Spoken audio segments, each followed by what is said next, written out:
আপনার সবকিছু প্রস্তুত, তথ্য আপনার হাতেই আছে, তবুও আপনি সিদ্ধান্ত নিতে পারছেন না। এটি শুধু আপনার সমস্যা নয়, এটি একটি মানসিক চ্যালেঞ্জ যার নাম সিদ্ধান্তহীনতা বা ডিসিশন প্যারালাইসিস। সিদ্ধান্তহীনতা হলো সেই অবস্থা যেখানে আপনি অনেক বিকল্পের মধ্যে আটকে যান, যার ফলে সিদ্ধান্ত নিতে দেরি হয় অথবা সিদ্ধান্ত নেওয়া হয়েই ওঠে না।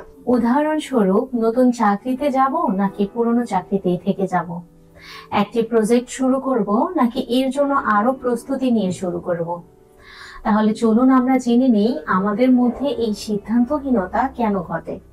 Choice overload. যখন আপনার সামনে অনেক বিকল্প থাকে তখন আপনি সেগুলোকে বিশ্লেষণ করতে গিয়ে মানসিকভাবে ক্লান্ত হয়ে পড়েন, যার ফলে আর ডিসিশন নেওয়া হয়ে ওঠে না।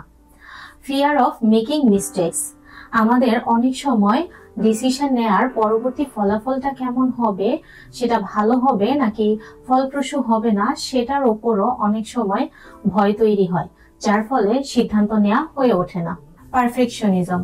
ভুল সিদ্ধান্তের পরিণতির ভয়ে আমরা যেমন সিদ্ধান্ত নিতে পিছিয়ে যাই, ঠিক তেমনি সবচেয়ে ভালো সিদ্ধান্তটির অপেক্ষা করতে করতে আমাদের কোনো সিদ্ধান্তই নেওয়া হয় না। ডিসিশন মেকিং এর ক্ষেত্রে কিছু প্র্যাকটিক্যাল সলিউশনস জেনে নেই। ছোট সিদ্ধান্তের চর্চা করুন। দিনের ছোট ছোট সিদ্ধান্তের চর্চা করতে পারেন, যেমন কি খাবেন, কি পরবেন, এই ধরনের সিদ্ধান্তগুলো দ্রুত নিন, তাহলে আপনার বড় বড় সিদ্ধান্ত নিতে আত্মবিশ্বাস বাড়বে। 80% নিয়ম ব্যবহার করুন। আপনার যে কোনো তথ্যের 80% সঠিক হয়ে গেলেই আপনি সিদ্ধান্তটি নিয়ে নিন। সবকিছু নিখুঁত হওয়ার জন্য অপেক্ষা করবেন না। টাইম বাউন্ডারি সেট করুন।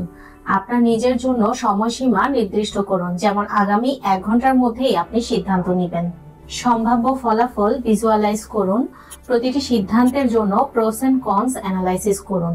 আপনার প্রতিটি বিকল্পের জন্য একটি তালিকা তৈরি করুন, যেখানে সুবিধা এবং অসুবিধা থাকবে। সুবিধা অসুবিধা অ্যানালাইসিস করে আপনি দেখুন কোনটি আপনার জন্য সুবিধাজনক।